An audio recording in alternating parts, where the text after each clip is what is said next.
E quanto tempo trabalhaste com eles? Faziam leituras, em saber esse trabalho de preparação do filme, digamos assim, já com os atores, foi um trabalho muito demorado, foi difícil, foi... Mudaste coisas...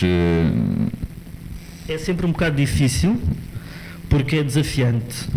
Mas nós começámos 1 mês e meio antes da rodagem a fazer encontros regulares, ensaios e testes de Covid e outras coisas que nos tornavam assim todos muito um grupo. E estavam os atores, estavam os membros da produção, estavam outras pessoas envolvidas no filme, o Artur Pinheiro, do diretor de arte. Onde é que está o Artur? Estás ali, exatamente. A Márcia e a Sara. Porquê que vocês estão aí sentadas? Porquê que... ou seja, ia havendo uma espécie de irmandade que se ia criando e, na verdade, começámos a preparar eu diria, talvez em finais de maio, e começámos a filmar no fim de julho, porque o que nós tínhamos em relação ao campo de tiro de Alcochete era 1 mês inteiro lá dentro, porque o resto do tempo eles têm treinos militares, então estávamos um bocado limitados àquela questão do mês de agosto, em que tivemos de meter todas as cenas que tínhamos de filmar em Portugal nesse mês. Portanto, foram mais ou menos 2 meses de preparação. O Covid veio dar jeito, porque estava numa espécie de enclave, como a vila do Shyamalan, e não podiam sair dali. O Covid tem essencialmente um bónus do ICA no budget do filme, acima de tudo. Esta tua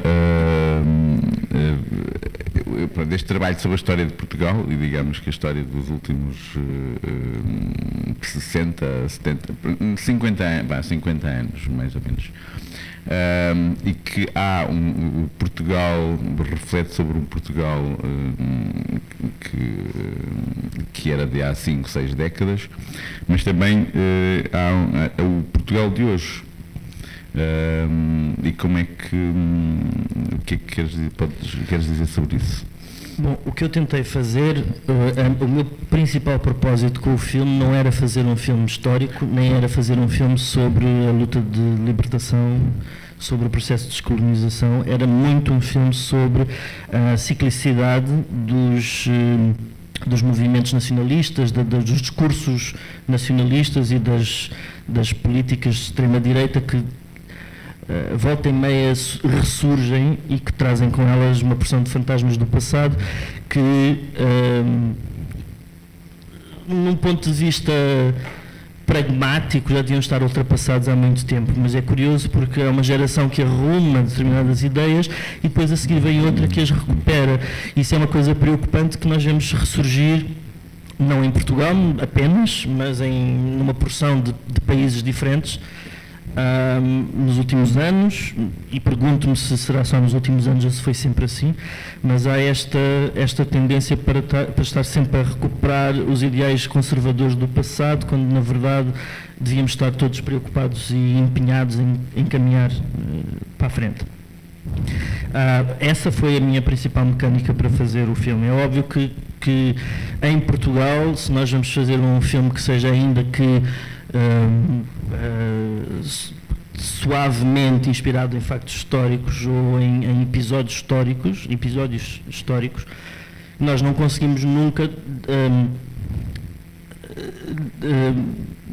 separar a ideia do fascismo português da ideia da presença portuguesa nas ex-colónias, nas colónias africanas, e por isso nunca podemos separar esse pensamento do processo de descolonização. Portanto, em Portugal o filme tem esta leitura. Obviamente que nós, a semana passada, tivemos o João e eu em dois festivais, um na Grécia e um em Espanha, em que o filme tem uma leitura diferente, porque as pessoas revêem no filme a guerra do Vietnã, a guerra da Coreia, a guerra do Iraque, essas coisas. Ou seja, a tentativa de fazer com que o filme fosse aberto a esses outros conflitos foi foi uma preocupação que nós tivemos e que eu acho que estou agora a perceber que há um lado universal. Algumas pessoas conseguem fazer, sim, fazem tem que ver com a nossa história, mas há um lado universal nisso. Espero que sim. E poderíamos, de certa forma, também dizer nada disto é real, mas tudo isto é verdadeiro.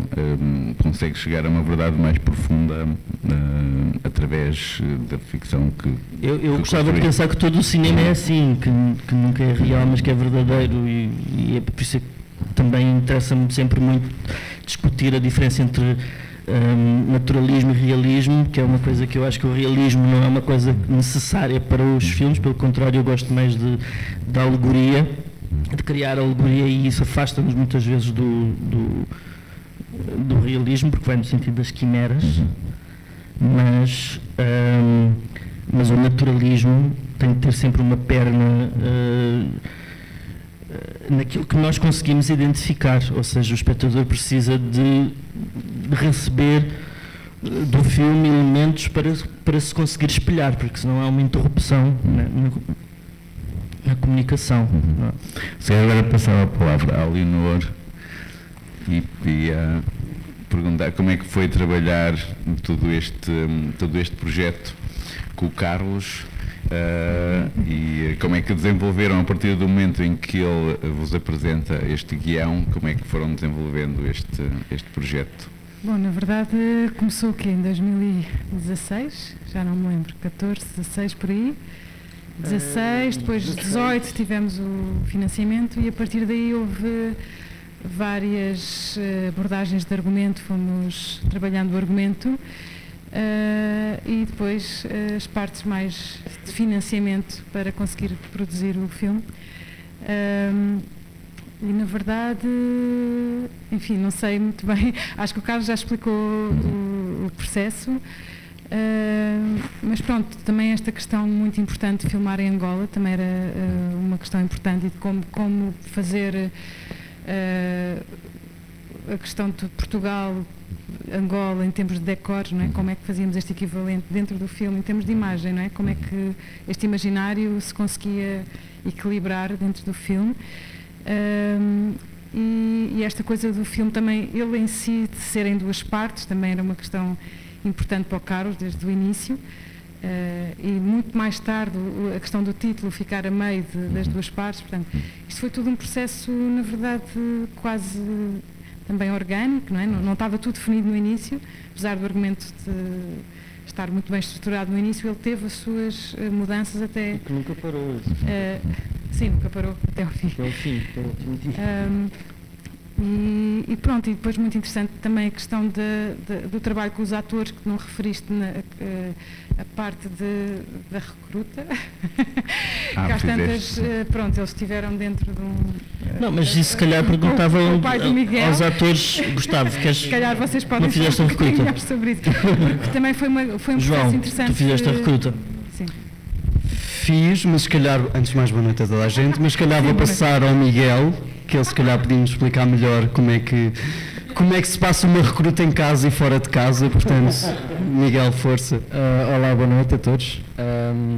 Sim, é verdade, nós fizemos um trabalho de recruta em que aprendemos alguns movimentos que apareceram no filme, como manusear uma arma, e foi o senhor meu pai, que está ali, de verde.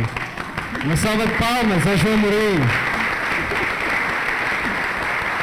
Calma, senão ele chora. Mas sim, e foi o meu pai e o Tenente Coronel Clincho, Major. Ajuda-me. Sargento-Chefe, Sargento-Mor Clincho. Pronto, que nos ajudou também. E foi isso, ou seja, para nós também aprendermos o que é certas coisas e certas regras e um modo de estar e coisinhas pequeninas, pormenores, nem que seja ter o chapéu na cabeça quando se está fora, quando se está dentro não ter o chapéu na cabeça, que são coisas importantes, como fazer os movimentos, ter rigor, e inclusive tivemos uma noite, dois dias e uma noite no Parque de Campismo do Monsanto, a simular como se fosse uma recruta nas camaratas, e eu quero agradecer ao meu pai por isso também. Obrigado.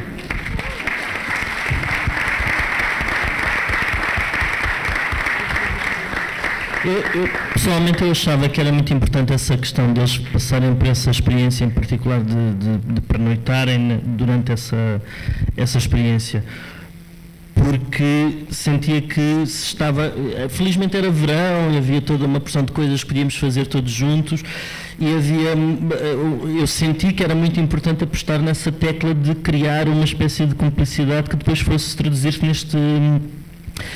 numa coisa invisível de Wicklow na imagem, no filme, uma coisa que não se podia fingir se eles não desenvolvessem essa cumplicidade. Mas obviamente que para além da recruta tivemos uma porção tivemos paintball. Sim, começámos pelo paintball e depois fomos fazendo uma porção de programas juntos que foram crescendo e abrindo caminhos, digamos. A personagem do Coronel é uma personagem mais só. Queres falar um bocadinho de como é que trabalhaste com o Carlos e como é que te inspiraste para fazer este personagem? Acho que não houve assim grande inspiração. Tirando de cortarem ou raparem cabelo. Conversávamos, trocávamos umas mensagens, assim uns acrescentos, mas não era dormir bem antes e estar. Acho que, na verdade, não me inspirei em nada ou em alguma coisa. Eu de sempre. Bem, eu passo a palavra.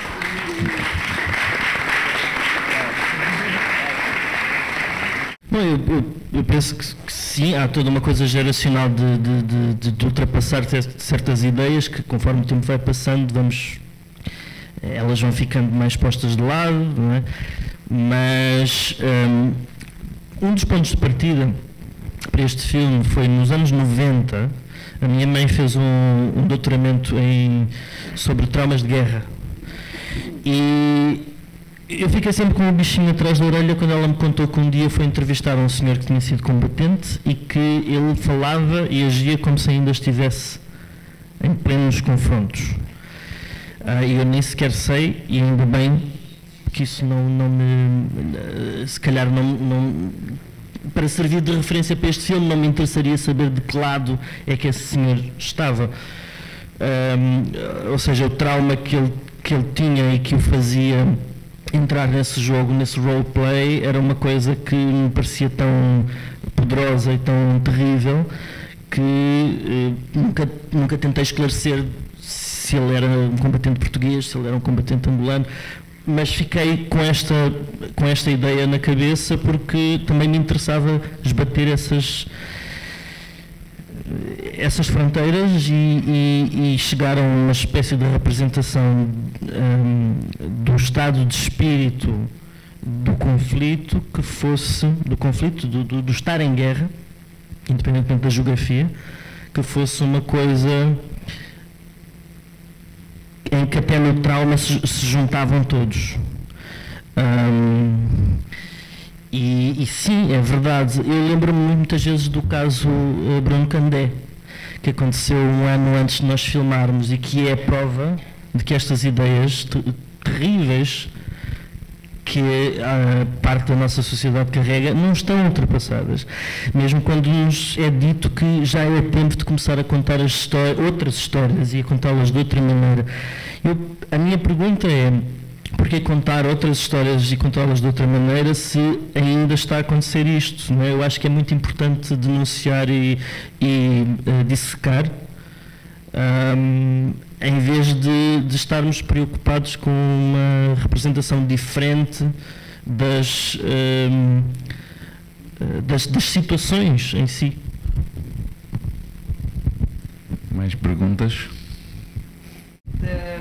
Da questão do pendente É uma questão única e exclusivamente religiosa, ou tem um símbolo porque, ou seja, vai carregando a narrativa não só para explicar a passagem de tempo do soldado jovem para depois, mais tarde, na atualidade, mas no final acaba a cena realmente com o Arrais a agarrar o pendente, ou seja, qual é que, se quiseres desvendar, claro, mas qual é especificamente, se há alguma simbologia? Nossa Senhora da Conceição.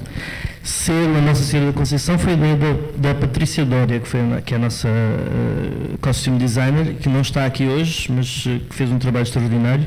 Aliás, as fardas deles são as coisas mais transcendentes que eu já vi. Estou a exagerar, não, já vi coisas... Já vi uma coisa ou outra. Mas o pendente...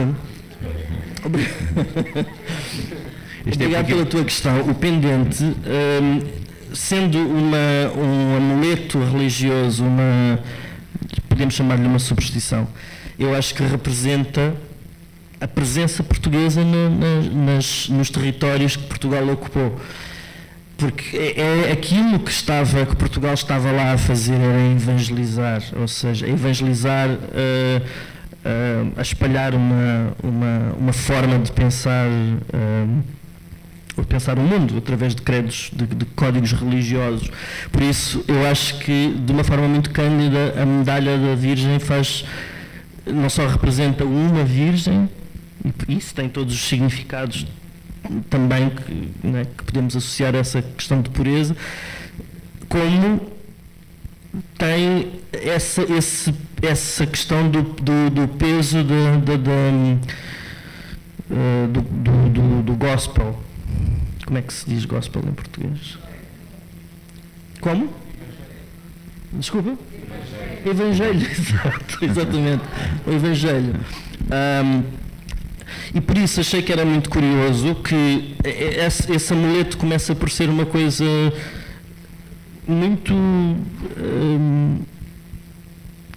anódina na mão da personagem da Ulé, e vai fazendo um percurso que vai juntando estas personagens todas de uma forma... Eu não queria... Na altura em que fizemos isso, eu não quis pensar muito sobre a questão da representação religiosa, nem sobre o significado do amuleto, porque acho que aquilo, na verdade, fala por si, de certa forma, a forma como o amuleto passa de uns para os outros. Em particular com o Sílvio, lembro-me que a ideia dele engolir o amuleto foi uma coisa que ocorreu no próprio dia. Pronto, e que faz também pensar em todos os subpercursos que o amuleto faz até chegar, não é? Mas pronto. Mais perguntas? Ali. Achei interessante esta explicação. Eu acho que o filme ganha muito só pela história que conta. Por exemplo, o passar o amuleto no final do filme para um dos soldados que perguntava pela mãe, e sendo a Virgem, foi essa a interpretação que eu fiz. Dar o sentimento, pronto, tens aqui a mãe que tu procuras. Achei interessante. Não tenho mais nenhuma pergunta a fazer. Só dar parabéns por todo o filme. Acho que funciona muito bem, desde a fotografia até à caracterização. Acho que houve um grande trabalho e nota-se, e dar-vos os parabéns a toda a equipa. E é isto que eu acho. A história sobrevive só por si própria. Sei que tem este significado todo, e acho que é importante ter esse significado, mas é uma história muito boa, que sobrevive por si própria, e acho que vocês estão todos de parabéns, e todas as interpretações que podem fazer deste filme que sejam fantásticas, e acho que vão ser.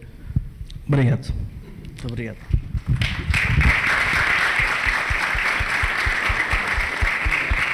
Então, queria só acrescentar uma coisa em relação à ideia da Virgem e da mãe, que é também a ideia de pátria, a ideia de, não é, esta coisa de que onde é que está a minha mãe, qual é que é a minha mãe, também foi uma coisa que num determinado momento nos ocorreu, que era criar pôr na mesa essa hipótese de discussão. Olá, tudo bem? Olá. Antes de mais, queria dar os parabéns por uma coisa que vai demorar a digerir, porque é inacreditável.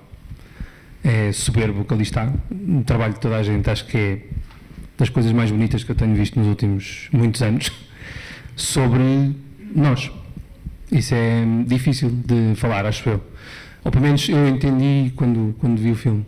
E gostava de te ouvir, a ti ou quem mais queira, falar sobre as figuras do feminino deste filme, que são tão particulares, não é? Ou seja, a freira, a tribo de mulheres, que eu acho inacreditavelmente espetacular, a Brigitte Bardot num quadro que lhe dá na tromba de alguém, e depois uma prostituta que vem dizer assim, não há guerra nenhuma, o que é que se está a passar? Estão parvos ou quê? Que eu acho extraordinário, ainda por cima ser uma prostituta que traz uma maldição para dentro de um quartel imaginário chamado telemóvel, acho isso inacreditável. E acho que é, enfim, estou sem palavras, acho inacreditável. Gostava que só falasse um bocadinho dessas figuras femininas que eu acho que são importantes. A questão das figuras femininas sempre foi um território do projeto que eu tateei com cuidado, porque eu acho que não gosto particularmente dos filmes que representam subgrupos, ou seja, nenhuma personagem neste filme representa outras pessoas. Isto é um filme completamente fictício, feito de personagens que eu inventei, e as personagens femininas acabam por ser uma espécie, porque eu acho que é um filme muito... Há uma outra figura feminina, que é esta ideia de pátria abstrata, que eu acho que não está materializada no filme, não está personificada no filme, e que no fundo eu acho que é a principal e que vai passando de uma para outra, de uma figura feminina para outra. Ou seja, de certa forma, elas terem ficado representadas através de arquétipos ajuda-me muito a exprimir essa imagética, porque nós começamos pela Leonor Silveira, que representa uma mulher que entregou a sua vida à fé e a espalhar essa fé. Passamos por uma personagem que é uma força da natureza e que não conhece regras, nem precisa dessas regras, porque é completamente livre e não tem nenhum tipo... Ela constata o peso das leis nas outras pessoas, mas na verdade ela está apenas a testemunhar a vida de uma forma completamente descomprometida e livre, verdadeiramente livre. E finalmente chegamos à personagem da Anabela, que eu vejo como uma espécie de personagem de uma tragédia grega, que é aquela, não queria dizer bruxa, mas é quase aquela, uma écuba, uma personagem que traz uma revelação e que depois dessa revelação estar sobre a mesa, nunca mais nada pode ser como era antes, porque ela veio trazer um elemento que destabilizou completamente aquela fantasia que ali estava, e que por isso ela acaba por ser a portadora da luz, rimando quase com a personagem da Olé no início, e fazendo com que essa luz seja uma luz que nós não sabemos onde vai levar, mas que encaminha para o presente. Mas aí está o convite que o filme faz ao espectador, que é pensar o presente em termos de o que é que nós temos agora pela frente e o que é que vamos fazer da nossa vida, em vez de estarmos a olhar para os credos do passado e para as tendências políticas e para agendas que muitas vezes não são representativas daquilo, agendas políticas que não são representativas daquilo que nós queremos que o mundo seja. Por isso é importante sermos nós a definir o presente e a iluminar o presente dessa maneira. Pronto, eu queria que o filme ficasse em aberto dessa maneira, não é? Porque acho que cabe ao espectador preencher os espaços. Ou como libertar-nos desse passado, do que de pior teve esse passado. Como é que podemos ultrapassar? Quer dizer, o que eu acho é que o presente tem tantas coisas luminosas e tantas respostas que não havia há vários anos, que acho que a libertação em relação ao passado é uma coisa que tem de acontecer espontaneamente, acontece espontaneamente, e se as pessoas estiverem atentas ao presente, não têm não são necessariamente vítimas do passado, ou seja, as pessoas têm de se compenetrar dos valores do presente. Mas esse comportamento cíclico que estavas a falar há bocado, e de que há fantasmas do passado que regressam e dos quais a gente não se liberta, ou de pessoas que ficam com aquilo lá dentro e comportam-se como se não tivessem passado 50 anos. Como é que isso, o filme também põe-nos essa questão, que temos de facto de pensar nisso Exatamente. A minha ideia é que estas personagens femininas de maneiras diferentes eram guias em direção a perspectivas diferentes sobre o que é o presente em cada uma das situações, e em particular a personagem da Annabella ser essa guia posterior. Os momentos iniciais são, para mim, são as coisas mais extraordinárias do filme, com aquelas mulheres, não é? Africanas. E aquele regime concentracionário do coronel com os jovens é uma fantasia. Eu não levo a sério. No princípio levo todas as mulheres a sério, o homem que morre, a freira, etc. O outro não. Parece uma peça de teatro dentro do filme, foi o que eu senti. E depois, quando vem a prostituta e há aquela revolução toda, eles são libertados, mas eles são libertados do seu estado de sonambulismo, mais ou menos, mas não estou a ver qual é a expectativa ali, sinceramente não vejo. Não acho que seja um filme que abra para nenhuma expectativa. É outra coisa, eu acho que é outra coisa o filme, parece-me. Eu acho que isso deve caber a cada um dos espectadores completar essa paisagem. Ou seja, é certo que o que está a acontecer nesse regime concentracionário de que falou é realmente como se fosse uma espécie de fantasia, que eu acho que é capaz de ser assim em todas as guerras, as reais também. As verdadeiras também.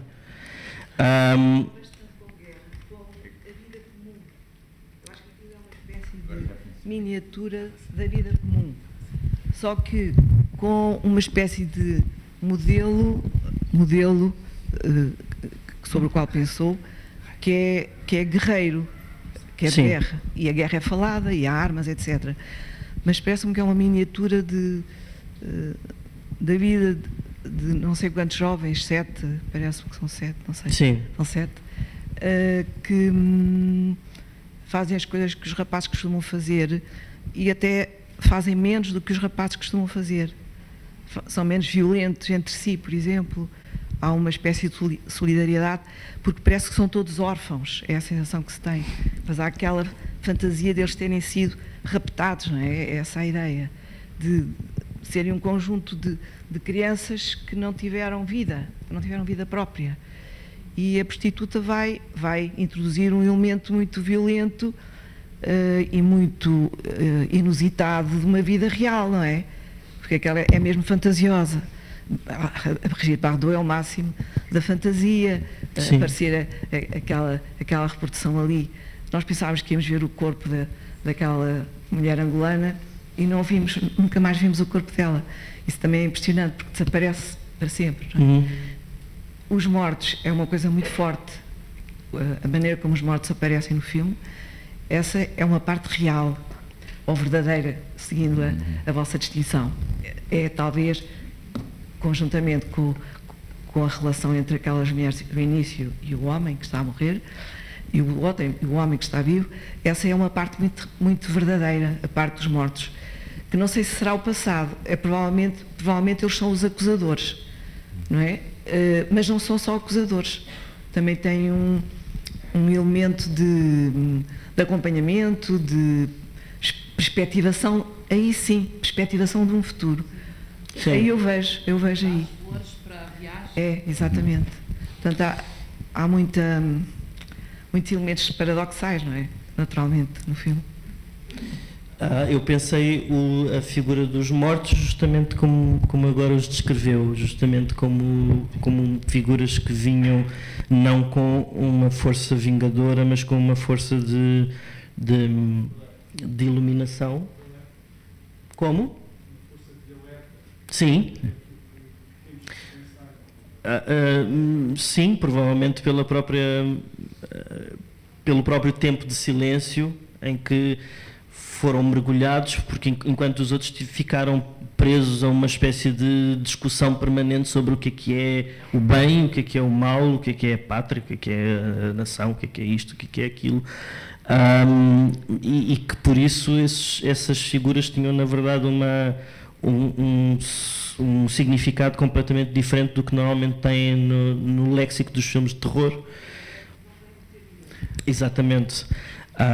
Mas como ainda estava a falar da questão da dinâmica deles dentro do quartel. Sim, o que eu acho é que eles são prisioneiros, eles foram raptados, eles foram silenciados, foram roubados às suas infâncias. Eu pergunto-me quantos soldados reais em conflitos reais não estão na mesma posição. Ou seja, eles desenvolveram-se ali dentro daquele cativeiro de uma certa forma, sem na verdade nunca terem tido um alerta sobre o exterior. Mas a minha pergunta é se eles realmente, como estava a dizer, se eles realmente tiveram a oportunidade de viver todas as suas etapas da sua chamou-lhe iniciação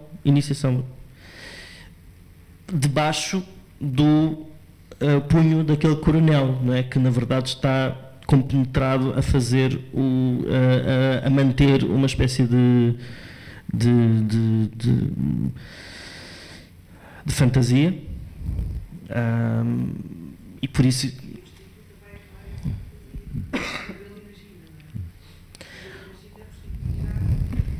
facultar mais um elemento para a fantasia, e é aí que ele se enganou, não é? Sim, justamente. Exato. Microfone. Não sei se Maria Filomena quer dizer mais alguma coisa. Deixa estar o microfone.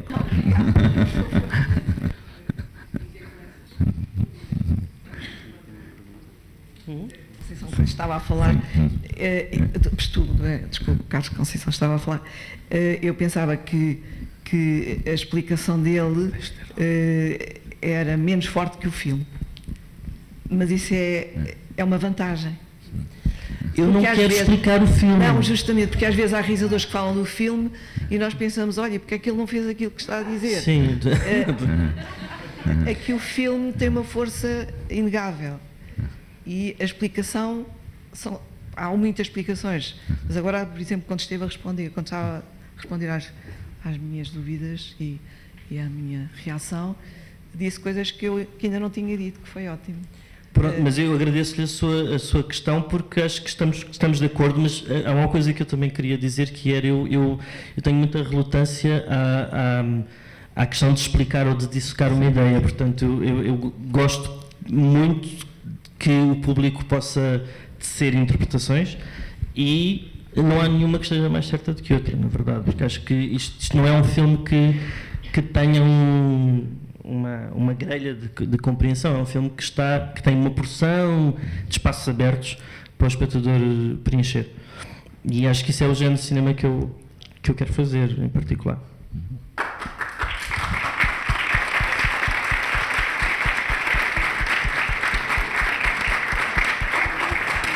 Para já estou muito entusiasmada com este filme.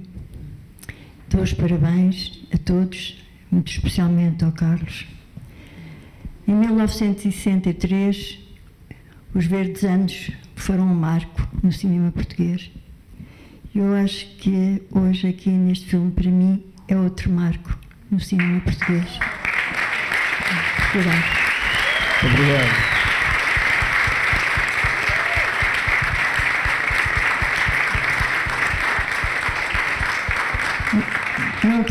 Não tenho perguntas, porque as vou fazer pessoalmente quando tivermos a ocasião de estarmos juntos.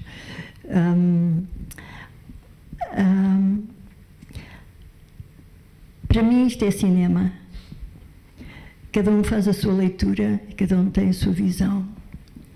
Eu acho que este filme diz tanto. Pode ter erros, não sei, eu não sou a pessoa indicada para politicamente falar do filme, não sou de todo, Para mim isto é cinema. E tem muita história. E muita alma também. E pronto, era só o que eu queria dizer. Não é só, mas isto é uma conversa que nunca mais acabava. Portanto, vou ficar por aqui. Muito obrigada. Muito obrigado, Isabel.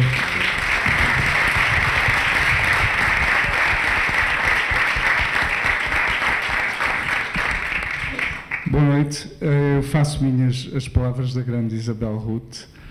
Quero dar só os parabéns a todos, porque achei o filme fabuloso. O filme, penso que deixa em aberto que qualquer pessoa possa interpretar à sua maneira, embora eu tenha tirado 3 grandes mensagens do filme. Para além de, cenicamente, em termos de imagem, a encenação das personagens está perfeita, ninguém se destaca, são todos importantes. Depois, no fim, quero satisfazer 2 curiosidades, se me derem esse privilégio. Mas queria só então falar daquilo que para mim são as 3 grandes mensagens do filme. Consegue-se perceber qual é aquilo que sustenta a ideologia da guerra. Portanto, cortar a liberdade, portanto, transformar as pessoas desde muito novas. Depois há toda a simbologia da fé, e o povo português é de facto um povo de fé, e isso transparece ao longo de todo o filme. E é essa, assim, portanto, por um lado sustenta e transmite o que é a ideologia da guerra, por outro lado transmite o que é a simbologia da fé. E a medalha, penso que vai do princípio ao fim nesse sentido. Agradeço, acho que é um filme fabuloso, que qualquer pessoa que vê vai ter a sua própria interpretação. Poderíamos estar aqui a falar horas. E, por último, queria só satisfazer uma curiosidade do realizador e do ator, uma vez que eu também tenho origens em África, em 2 províncias distintas de Angola. Qual é a vossa, se for possível se dizerem? Eu nasci no Lubito e a minha parte do meu pai é toda de Silva Porto, portanto, do interior de Angola. Portanto, sou descendo de 2 regiões completamente distintas. Muito obrigado e parabéns a todos. Obrigado. Eu sou do Maculuço. Eu nasci no Cunene, em Santa Clara, mas cresci no Lubango, província da Huila, até aos 12, depois vim para Portugal, depois voltei a Angola dos 18 aos 22 e desde os 22 até agora estou cá.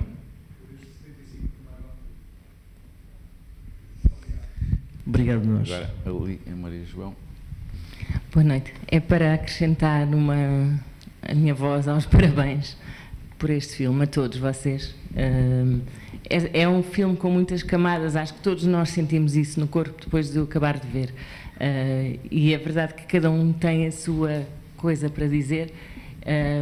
Eu gostava de também dar os parabéns pelo trabalho de expressão de corpo dos atores, porque sentimos, sem saber que são miúdos que são presos desde os 8, 9 anos, como depois se percebe, e ao longo de uns 10 anos, esta seria a cronologia, nós conseguimos perceber na forma como falam, mas na forma como dançam.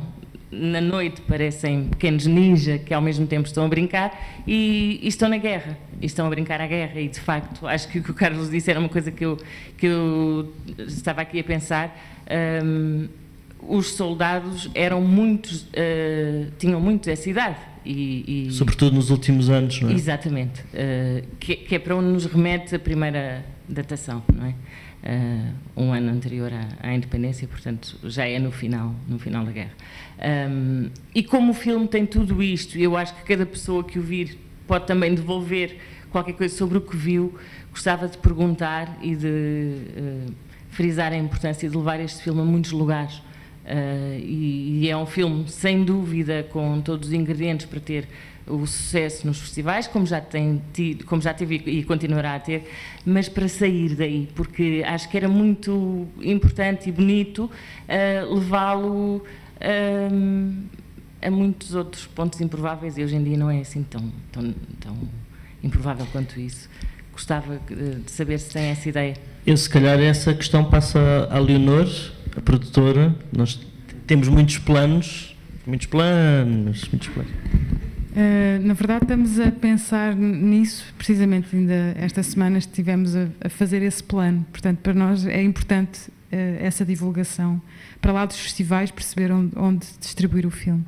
Ainda não temos a solução, mas estamos a trabalhar nisso. Ou seja, queremos muito partilhar o filme por todo o lado. Portanto, isso é importante, sim. Mas o prémio que ganhamos em Locarno abre-nos muitas portas nesse sentido, porque é um prémio chama-se Europa Label, Europa Cinemas Label. Não sei se... Continua assim. Ou seja, é um prémio. Na verdade, é um label que abre as portas ao filme a 1.200 salas europeias. Europeias, sim. Mas pronto, eu estava mais também a falar para além da Europa, nomeadamente África, América do Sul. Portanto, estamos a ver esses outros territórios para além da Europa, e para nós é importante também estrear no Lubango, onde filmamos 1/3 do filme, e pronto, é isso.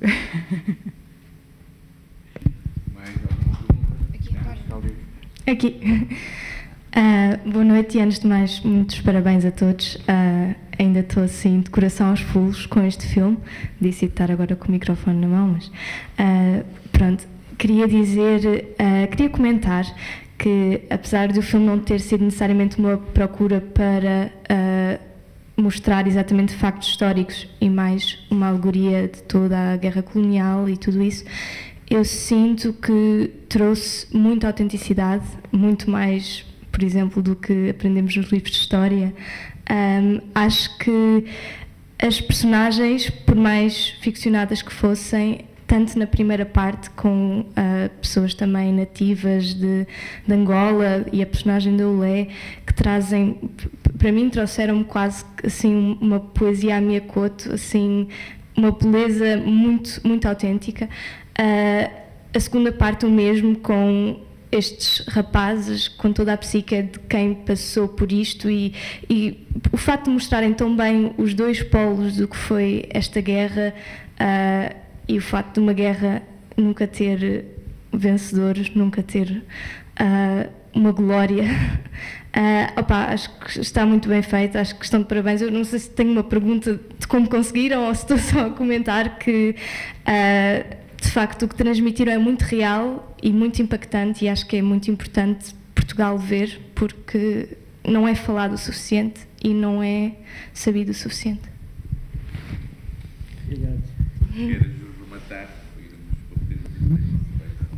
Obrigado pelo comentário, e gostava de agradecer à minha equipa, aos meus atores, a equipa técnica e produtiva, etc. Não sei se algum de vocês quer acrescentar alguma coisa. Eu sinto que estive aqui um bocadinho a falar e que vocês ficaram silenciados. Não é assim que se dirige. Os atores têm de...